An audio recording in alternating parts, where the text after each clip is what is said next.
پہلا پوائنٹ، آئیے بسم اللہ الرحمن الرحیم، شروع دن سے ہی اپنے آپ کو شریعت کے پاک اور صاف سانچے میں پیش کریں۔ آپ پہلے دن گئی ہیں اور پہلا دن شروع ہوا، نئی زندگی ہے، آپ کو ہر لحاظ سے شریعت کو بلند رکھنا ہے۔ آپ اللہ ہی کی نہیں ہیں تو اللہ دنیا کا آپ کو کیسے بننے دے گا؟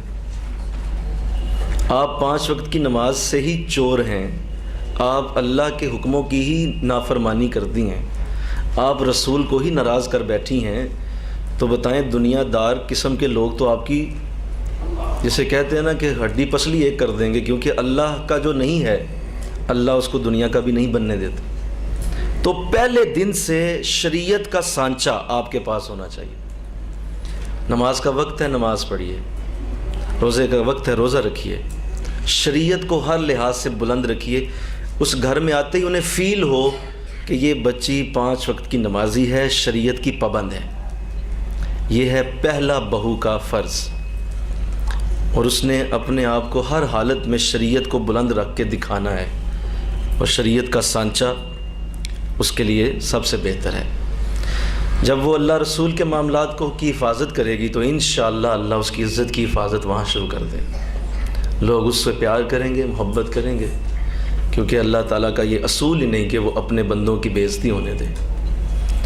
جہاں کہیں کوئی اللہ کا چور بنتا ہے، اللہ قرآن میں واضح کر دیتا ہے، اس کا حکم دیا اللہ نے کہ وَمَنْ أَعْرَضَ عَنْ ذِكْرِي، جس نے میرے ذکر سے منہ موڑ لیا، فَإِنَّ لَهُ مَعِيشَةً ضَنْكًا، تو میں اس کا جینا حرام کر دوں گا۔ قرآن نے واضح کر دیا کہ جس نے میرے ذکر کو چھوڑا، میری نماز چھوڑ دی، میرے ذکر سے اپنے منہ کو موڑ لیا ہے، میں اس کے لیے اعلان کر رہا ہوں کہ میں اس کا جینا حرام کر دوں۔ شوہر، ساس، نندیں، سسر، یہ سب اللہ کی تابع ہیں۔ یہ سب کس کے کنٹرول میں ہیں؟ بول دیجئے، یہ سب اللہ کے کنٹرول میں ہیں۔ اللہ کے ہاتھوں میں ان کی جانیں، ان کی سوچیں، ان کے ذہن، ان کے اندر آنے والے خیالات، یہ سب اللہ کے ہاتھوں میں۔ ان اللہ علی کل شیء قدیر، وہ ہر شے پہ قدرت رکھتا ہے، تو وہ کبھی بھی آپ کے خلاف نہیں ہونے دے گا اگر آپ اللہ کے ساتھ۔ تو یہ پہلا پوائنٹ ہے کہ شریعت کے سانچے میں پہلے دن سے ڈھلیں۔ یہ نہیں کہ سال 2 سال بعد کوٹ کھا کے مارے کھا کے تو نماز یاد آئے، یہ جاہلیت ہے، مسلمان کا یہ کام نہیں ہے۔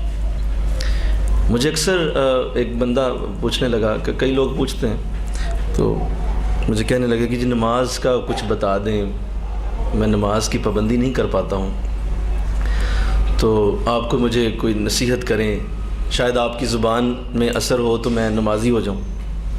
تو عرض کیا کہ مجھے تو شرم آتی ہے کسی مسلمان سے یہ کہتے ہوئے کہ یار نماز پڑھا کرو۔ مطلب کسی مسلمان کو انسان یہ کہے کہ تم نماز پڑھا کرو، یہ تو ایسے ہی ہے جیسے کسی بھوکے سے یہ کہے کھانا کھایا کرو۔ یہ تو irrelevant سی چیز ہے، بھئی بھوکا انسان ہے، اس نے کھانا کھانا ہی کھانا ہے۔ تو کسی مسلمان سے بندہ یہ کہے کہ نماز پڑھا کرو، اس سے بڑی بے عزتی کیا ہو سکتی ہے کہ آپ کسی مسلمان سے کہیں کہ نماز پڑھا کر یار۔ نماز تو اس کا ایک پارٹ ہے، نماز تو اس کی زندگی کا ایک لازوال حصہ ہے۔ یہ تو نہ موڈ کے ساتھ ہے، نہ دکھ کے ساتھ ہے، نہ پریشانی کے ساتھ ہے، نہ خوشی کے ساتھ اس کا تعلق ہے، نہ بیماری کے ساتھ ہے، نہ تمہارے حالات کے ساتھ ہے۔ یہ تو پڑھنی ہی پڑھنی ہے، اس کا تو تعلق ہی نہیں کسی شے سے۔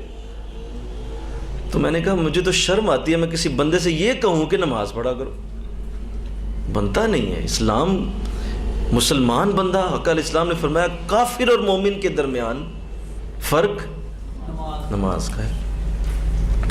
تو شریعت کا پہلا سانچہ یہ ضروری ہے جی۔